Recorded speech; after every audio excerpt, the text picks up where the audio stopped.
Careful, this might be one of the most dangerous items we've dealt with yet. More dangerous than an invincible reptile? More dangerous than that. More dangerous than a plague doctor who cures people by turning them into zombies? More dangerous than that. More dangerous than a malevolent star headed towards Earth to destroy our planet and everything on it? Even more dangerous than that. What could be more dangerous than that? Lawyers.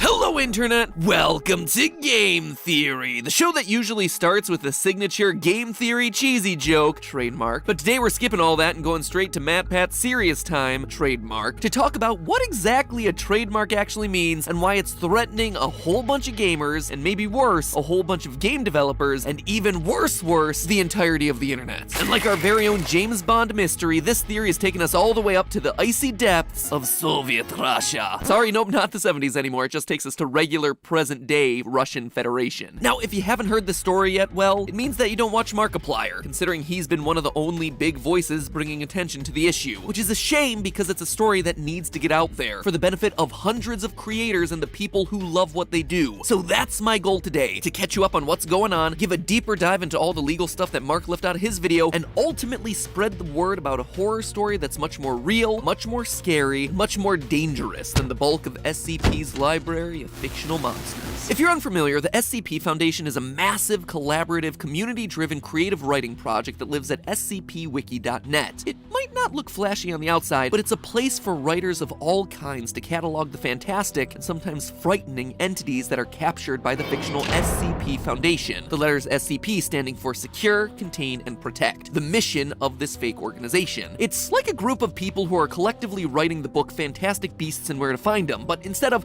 cute fantasy creatures, they're all nightmarish horror monsters embodying our deepest fears and insecurities. It's like if Tim Burton created Pokemon. The collection of stories at scpwiki.net has also served as the basis for tons of indie horror games that you might know. SCP Containment Breach is a favorite among Let's Players. SCP Blackout is a VR horror game. I mean, we just spent 3 weeks covering Boneworks and Duck Season, right? Well, all the symbols that were used in the mysterious messages along the walls of those games? Those are all SCP Field Codes, in a game that has a decidedly different feel than a lot of the other indie horror titles out there. Heck, its influence has even creeped into the mainstream. Take, for example, Control, a game that spent the end of last year getting showered with Game of the Year awards. In an interview with Kotaku, the game's director confirmed that the similarities with SCP weren't just a coincidence, and that the SCP Foundation was an influence in that game. SCP has even gone as mainstream as Netflix, where filmmaker Max Landis was apparently so taken with the SCP lore that he himself contributed an entry to the wiki, SCP-2137, in fact. In short, if you're a fan of indie games, creepypastas, or horror stories like I know a lot of you who watch this channel are, chances are that you've seen or played something that has been directly influenced by what happens on SCP Wiki. So clearly the SCP community's inspired a lot of media out there, some of which is making big bucks. And yet, you don't hear about writers of SCP stories harassing game makers online, accusing them of stealing art or stories or anything like that. This is 2020, where's all that internet rage, trademark? Is the SCP community just really nice? Well, yeah, actually, that's kinda it. All SCP content cataloged on the wiki falls under what's known as a Creative Commons license. What is this and why haven't you heard of it? Don't worry, none of the music studios on YouTube have heard of it either.